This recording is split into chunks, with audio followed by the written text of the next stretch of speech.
ჩვენ დავბრუნდით პირდაპირ ეთერში და როგორც გითხარით, გადაცემის მეორე ნაწილში უნდა ვისაუბროთ მზია ამაღლობელზე და მე ვფიქრობ, ბევრი თემა საზოგადოება მიცის, რომ მზია ამაღლობელი არის უკანონო პატიმარი პირველ რიგში და ეს ადამიანი 16 დღე არის უკვე შიმშილობს და უკვე ნებისმიერი წუთი შეიძლება გადამწყვეტი აღმოჩნდეს და საერთოდ არანაირი ხმა არის მის ხელისუფლებიდან იმ თვალსაზრისით, რომ რაღაც არც მის მდგომარეობის შესახებ გვაქვს რაიმე ინფორმაცია, არც კონსილიუმი არ არის მოწოლილი და აუცილებლად უნდა იყოს ესეთ ვითარებაში კონსილიუმი მოწოლილი და ყოველ რაღაცა ინტერვალებით უნდა ხდებოდეს ამ ადამიანის ჯანმრთელობის შემოწმება. ვიცით, რომ ახლა იყო ცოტა ხნის წინ შესული ექიმის უახლახანს გავიგეთ ეგეც, რომ ჯერჯერობით რაღაც იმ პირობებში, რომ 16 დღეა შიმშილობს, რაღაცა კრიტიკულ ზღვარზე არ არის მისული, მაგრამ ეს ნებისმიერ წამს შეიძლება დადგეს ეს კრიტიკული ზღვარი, ამიტომ ძალიან დიდი ყურადღება არის საჭირო ამ ადამიანის მიმართ და ჯანმრთელობას რო თავი დავანებოთ, ელემენტარული განცხადება მაინც უნდა გაკეთდეს, იმასაც რო დავანებოთ თავი პატიმრობის ნაწილს, ვიცით თუ როგორ მოექცნენ ამ ადამიანს, მას შემდეგ რაც დააკავეს და კარლო კაცეტაძის უწყება სპეციალურ საგამოძიებო სამსახურისგანაც არაფერი არის მის საერთოდ იმ ადამიანს არც შეჩერებული აქვს უფლებამოსილება ირაკლი გებუაძეს გულისხმობ ამ შემთხვევაში, რომლის მიმართაც მზია ამაღლობელი ამბობს, რომ მან შეურაცხყოფა მიაყენა მას შემდეგ რაც დააკავეს და ეს ადამიანი ისევ აგზელებს თავის ბრჭყალებში უფლებამოსილების შესრულებას და ისევ პოლიციელია, ასე ვთქვათ. ამიტომ ძალიან მნიშვნელოვანია, რომ რაც შეიძლება მეტმა ადამიანმა გაიგოს იმის შესახებ, თუ რა ხდება მზია ამაღლობელის თავს, რომ ის არის რეჟიმის ტყვე, მძევალი და ის უკვე მე-16 დღე არის შემშილოს და აუცილებლად უნდა ვახსენოთ სხვა რეჟიმის პატიმრების სრული მხარდაჭერა მათ და ვიცი, რომ კიდევ ორი მათგანი, რევას კიგნაძე და ნიკოლოზ ჯავახიშვილი შიმშილობენ უკვე მე-7 დღე არის სოლიდარობის გამოსახატად. სანდრო და აუცილებლად მინდა აღნიშნო, რომ მზია ამაღლობელი, რომელიც არის ჟურნალისტი, რომელიც არის ადამიანი და იცავს თავისი ქვეყნის თავისუფლების ხმას, ასე ვთქვათ, დღეს ეს ადამიანი არის დატყვევებული, თუმცა მისი ხმა მსოფლიოს მოედო და მარია რესამ ვატიკანში სიტყვით გამოსვლის დროს გამოეხმაურა ის მზია ამაღლობელს, სწორედ მისი წიგნი უჭირავს მზია ამაღლობელს ხელში როგორ დავამარცხოთ დიქტატორი და აღნიშნა კიდევაც მარია რესამ, რომ იმიტომ რომ უბრალოდ არ შემიძლია გავჩუმდე, მე დღეს ვარ ამ მდგომარეობაში და მე ვფიქრობ, რომ მზია არის მაგალითი დღეს, როგორ შეიძლება ადამიანი იბრძოდეს თავისუფლებისათვის, სიტყვის თავისუფლებისათვის და შენი საკუთარი ქვეყნის დამოუკიდებლობისათვის და ევროპული მომავლისათვის, რომელიც არ ვიცი, ერთ-ერთი უმნიშვნელოვანესია დღეს და მისი მდგომარეობა არის საკმაოდ არასახარბიელო, იმიტომ რომ 16 დღე შიმშილობა ეს ადამიანის ორგანიზმისთვის საკმაოდ დიდი სტრესია და მე ვფიქრობ, რომ რაღაც ზომებია და განგაშიც კი არის ასატეხი, იმიტომ რომ არ შეიძლება უბრალოდ ასე გაგრძელდეს. და სრული პასუხისმგებლობით ვაცხადებ, რომ ნებისმიერი რაც შეიძლება ამ პროცესში მზია ამაღლობელს დაუზიანდეს ჯანმრთელობის თვალსაზრისით, სრული პასუხისმგებლობა ეკისრება ქართულ ოცნებას და მის წარმომადგენლებს ეგრეთ წოდებულ მთავრობაში, იმიტომ რომ არ შეიძლება ადამიანს წამების ტოლფასი ქმედებებით ყავდეს საპროფილეში გამოკეტილი და განცხადების გაკეთების საჭიროდაც არ ჩათვალო ის ვითარება, რაც ახლა ხდება. ეთერ თურაძე არის დღეს ჩვენი სტუმარი, ბათუმელების მთავარი რედაქტორი, მოგესალმებით ხალბატონო. მოგესალმებით, დიდი მადლობა რომ ჩვენთან ერთად ხართ, იმიტომ რომ როგორც ვიცით, მთელი ღამის განმავლობაში იმყოფებოდით პარლამენტის წინ სოლიდარობის გამოსაცხადებლად. საკმაოდ რთული არის თქვენთვის ემოციურადაც, ფიზიკურადაც, მაგრამ სხვა გამოსავალი არ გვაქვს. რაღაცნაირად უნდა მოვახერხოთ, მოვიკრიბოთ ძალა და ვიბრძოლოთ ჩვენი ქვეყნისთვის და ვიბრძოლოთ პირველ რიგში ალბათ ერთმანეთისათვის. რას ფიქრობთ, როგორ არის ახლა მზია და შეგიძლიათ რამე ახალი მდგომარეობის შესახებ? სამწუხაროდ მივესალმებით თქვენს მაყურებელს, მადლობა შესაძლებლობისთვის, რომ მზიას მდგომარეობაზე კიდევ ერთხელ ვისაუბროთ, იქნება შევასმინოთ ვინმეს რამე ხმა ეს სიჩუმის კედელი, რაც არის ყრუ კედელი იქნება გაიხსნას და ვინმე გაჩნდეს, ვინმე გაიღვიძოს ადამიანმა, გულისხმობ გადაწყვეტილების მიღების პირებს. რაც შეეხება მზიას მდგომარეობას, ახალი არაფერი არ ვიცი. გუშინ ციხის ადმინისტრაციიდან გვქონდა შეტყობინება, რომ მისი მდგომარეობა არის სტაბილური, არ ვიცი ეს რას ნიშნავს მათ ენაზე. თუმცა ექიმები, რომლებსაც ვესაუბრეთ, ჩვენ ამბობენ, რომ მისი მდგომარეობა შეიძლება იყოს საგანგაშო, მისი ჯანმრთელობა არის დიდი რისკის ქვეშ, დიდი საფრთხის წინაშე არის მზია. ამას ამბობენ ექიმები, იმის გათვალისწინებით, თუ რა ტიპის შიმშილობასაც მიმართავს მზია, ეს არიღებს არავითარ დანამატს, ის არის მხოლოდ წყალზე და მის სხეული ორგანიზმი უკვე კრიზისულ მდგომარეობაშია. დღეს სახალხო დამცველი, ვიცი რომ დღეს უნდა შესულიყო სახალხო დამცველის მითითებით ექიმი, სახალხო დამცველთან არსებული ექიმი,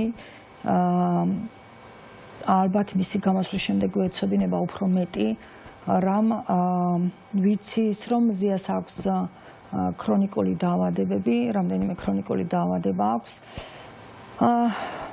და ამ დაავადებებზე შეიძლება მოხდეს ძალიან სერიოზული პროვოცირება ამ მიმართულებით, ამ შიშილობის შედეგად. ასევე ვიცი ის, რომ ზოგადად არის ძალიან ამტანი წლების განმავლობაში გქონდა ჩვენ ერთად ყოფნის გამოცდილება, ვთქვათ, მუშაობის და ეს რაღაცა თავის დაავადებებიდან გამომდინარე, თუ მას ძალიან არ უჭირდა, ჩვენ ამის შესახებ ვერ ვიგებდით შესაბამისად, ვფიქრობ, რომ თუ არ არის რაღაც ძალიან გულისხმიერი მიდგომა მის მიმართ, შეიძლება რაღაც გამოეპაროთ. მე არ ვუცხადებ არავის უნდობლობას, არ ვიცი იქ რა ხდება, სისტემა როგორ მართავს ამ პროცესს. უბრალოდ ვიცი, რომ ჩვენს ქვეყანაში, ციხეში შეუძლებელია იყოს ისეთი პირობები, რომ მისი მართვა იყოს შესაძლებელი ნორმალური მართვა. ცოტა წარმოუდგენლადაც ჟღერს, ასევე ამბობენ ადამიანები, ვინც იცნობს შიდა სისტემას, თუმცა მე არ ვიცი შიგნით რა ხდება. ჩვენ გვაქვს ამ ეტაპზე მე პირადად ჩვენ გუნდს და ასევე ადამიანებს, ვინც მზიას მდგომარეობით არის შეშფოთებული და შეწუხებული, გვაქვს სულ ორი მოთხოვნა.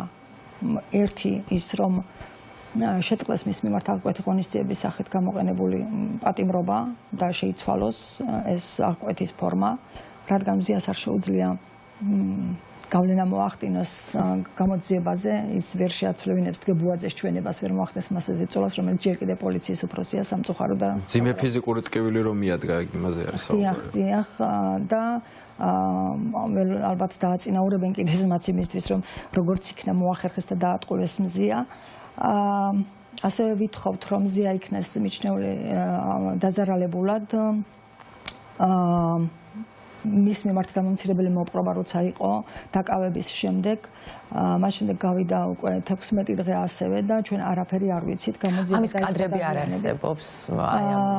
წესით უნდა არსებობდეს, იმიტომ რომ პოლიციის შენობაში თუნდაც დერეფნებში უნდა იყოს რაღაც კადრები, მაგრამ როგორ წარმოგიდგენიათ ახლა გადარჩეს რამე, სადაც დგებუაძე შერატონის კადრებს ითხოვენ ამდენი ხანია და ჩვენ თანამშრომელი, რომელიც დააკავეს მეორე დღეს, ჩვენი ოპერატორი, რომელიც დააკავეს მეორე დღეს, მისი ტელეფონიდან აბსოლუტურად ყველაფერი იყო გასუფთავებული, როცა ადმინისტრაციულად იყო ის 8 დღეს თუ სწორად მახსოვს ციხეში გურამ მურვანიძე და როცა დაბრუნდა ტელეფონი აბსოლუტურად გაწმენდილი იყო ჟურნალისტის ტელეფონი და წარმოგიდგენთ ახლა ის სივრცე, სადაც დგებუაძე აკონტროლებს ყველაფერს, რამდენად შეიძლება რაღაცის იყოს შანსი, რომ მოვიპოვოთ რაიმე სახის მტკიცებულება.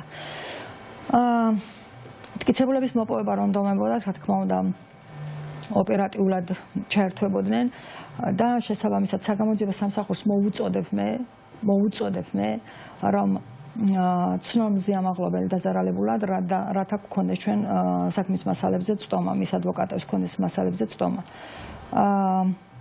ასევე იუსტიციის სამინისტროს მინდა მივმართო, რომ უზრუნველყოს რაფორმითაც არის შესაძლებელი, უზრუნველყოს მზია მაღლობლის ჯანმრთელობის მდგომარეობის შესახებ საჯაროობა და ასევე თუ ერთ წუთს მომცემთ, მინდა მივმართო იმ პროპაგანდისტულ მედიებს, რომლებიც ასე აქტიურად არიან ჩართული მზიას გაშავებაში. ზოგიერთი მათგანი სახელს არ დავასახელებ, მოდი უსახელოთ იყვნენ ისინი, როდესაც იყვნენ პატიმრობაში, მზიამაღლობელი აქციებს აორგანიზებდა ბათუმში, მის მხარდასაჭერად და სირცხვილია ესე უტიფარი ქცევა და ესე დამცირება ადამიანის, რომელიც არის პატიმრობაში, რომელიც არის უკანონო პატიმარი, რომელიც არის ქალი, რომელიც არის მედიის წარმომადგენელი, ჟურნალისტი, რომელიც მთელი ცხოვრების განმავლობაში ქმნიდა ისეთ მედიას, რომელიც იყო მიუკერძოებელი, რომელიც იყო ობიექტური და არავის ინტერესებს არ ატარებდა აი ამ პროპაგანდისტებისგან განსხვავებით. ქალბატონო ეთერ, არ ვიცი, შეიძლება გაქვთ თქვენ ინფორმაცია საინტერესო მოგრებელსაც რომ მოუყვეთ თუ ვიცით რა საუბრობს მზია ამ პერიოდში ადვოკატებს თუ გამოაქვთ ინფორმაცია ან წერილების სახით ან აი ბოლო რა გამოვიდა ინფორმაცია თუმცა პრობლემიდან საინტერესოა თუ შეგვიძლია რომ მოუყვეთ. წერილები რაც გამოვიდა იცით ის ხსნის რატომ შიმშილობს ის არავისაგან არაფერს არ ითხოვს. რაც შეეხება ჩვენთან დაკავშირებითაც ქონა დავალებები, მაგალითად მე მივიღე ესეთი დავალებები მისგან რომ შევწყვიტო აქციებზე დგომა და დაუბრუნდე საქმეს და დაუბრუნდე ბათუმში და ვიმუშაო, ჩვეულებრივ საქმიანობა გავაგრძელო ისე როგორც ვიმუშავებდი აქამდე, ანუ დავგეგმო ნიუსრუმის დღეს წესრიგი. ეს არის შეუძლებელი, რასაკვირველია, ვერ დავუბრუნდები მე ნიუსრუმში იქამდე, ვიდრე მზია არის, მზიას სიცოცხლეს და ჯანმრთელობას ემუქრება საფრთხე. ამიტომ ის ამ დავალებას არ ვასრულებ, არ შევასრულებ.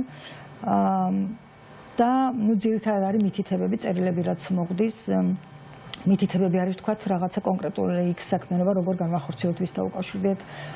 მას ქონდა ძალიან დიდი ჩართულობა, ძალიან ბევრი პარტნიორი ყავს ჩვენ.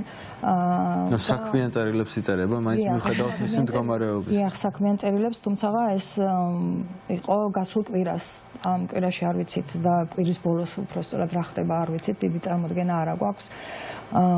ექიმები ამბობენ რომ მისი მდგომარეობა შეიძლება იყოს უკვე დამძიმებული დღეისთვის. სულ ეს იყო ასევე მოგვიწოდებს რომ შევწყვეტ რაღაც ეს კომუნიკაციები სახელმწიფო წრეებთან პრინციპში არც გვაქვს კომუნიკაცია ვცდილობდი მე რომ მქონოდა კომუნიკაცია პროკურორთან გაბიტაშვილი, გიორგი გაბიტაშვილთან, გენერალურ პროკურორთან. მან საერთოდ და რა სიტყოდით მისგან? აღკვეთის ღონისძიების ცვლილება არის ამ ეტაპზე ყველაზე მნიშვნელოვანი. რა თქმა უნდა, ერთი ის რომ აღკვეთის ღონისძიების ცვლილება და თუ რატომ მინდოდა ეს მე მეწოდები და ამის შესახებ მის ჯანმრთელობის მდგომარეობის შესახებ მონაცემები და ასევე ინფორმაცია რაზეც შეიძლება წვდომა არ ქონდეს მას ამ ეტაპისთვის. ეს მინდოდა, რა თქმა უნდა, გადაწყვეტილება მისი იქნება, მის მიერ იქნება მისაღები, მაგრამ პასუხისმგებლობა მისი იქნება აუცილებლად ვერ გაიქცევა ამ პასუხისმგებლობას. კაციტაძის უწყება და გაბიტაშვილის უწყება, პროკურორი და საგამოძიებოს ხელმძღვანელები იქნებიან პირდაპირ პასუხისმგებლები ამაზე, მაგრამ მე მათ გადამამისად ძალიან ცინიკურია, რომ გადამამისამართის ბათუმში რაღაც არ მახსოვს სამწუხაროდ იმ პროკურორის ვინაობა და დამიკავშირდნენ ბათუმიდან რომ ერთ-ერთი პროკურორი შემხვდებოდა, როგორც წარმოგიდგენიათ ახლა მზია მაღლობელს საქმეზე გადაწყვეტილება მიიღოს პროკურორმა ბათუმში, მე ეს არ წარმომიდგენია, ამიტომ ვფიქრობ, რომ ეს უსაგნო შეხვედრა იქნებოდა, ამიტომ არც მაქვს დრო იმის, რომ რაღაცა ხო, მაყურებელმაც კარგად რომ გაიგოს, აღკვეთი ღონისძიების გამოყენებას აქვს თავის წინაპირობა, აღკვეთის ღონისძიება არ არის აპრიორი მიუხედავად იმისა, თუ ადამიანი რას ჩაიდენს, აღკვეთი ღონისძიებას აქვს თავის არსი, ამ შემთხვევაში აღკვეთი ღონისძიებას პატიმრობას, იმიტომ რომ მზიას ამაღლობელის შემთხვევაში, ანუ პროკურატურა ითხოვდა აღკვეთი ღონისძიებას პატიმრობას, იმიტომ რომ ის ხედავდა საფრთხეს, რომ მზია ამაღლობელი ან მიიმალებოდა, ან ზემოქმედებას მოახდენდა მოწმეებზე, როგორც წარმოგიდგენიათ, ჯერ რა დანაშაულზე არის საუბარი, რომელიც არ არსებობს, ეგ დანაშაული რეალურად, იმიტომ არაფერი მსგავსი გაწერილი კანონმდებლობაში არ არის, მეცაც გეტყვით, თუ რაღაცა მნიშვნელოვანი ზიანი არ დადგა, სისხლის სამართლის შემადგენელი ნაწილიც რომ მქონდეს ამ მის მიერ ჩადენილქმედებას, ანუ დისკრეციის დონეზე და გადაწყვეტილების დონეზე და საღი აზრის დონეზე მოსამართლე შეიძლება მიიღოს გადაწყვეტილება, რომ არ არის პოლიციელზე თავდასხმა, რასაც მას ედავებიან რეალურად, ხო? მართლა არ არსებობს. პრეცედენტი არ მართლა არ არის, ხვდებით? პრეცედენტი არ არსებობს. სულ რომ იმას თავი დავანებოთ, რომ შეურაცხყოფაზე პასუხად იყო ის, ხო, რაც ნახეთ.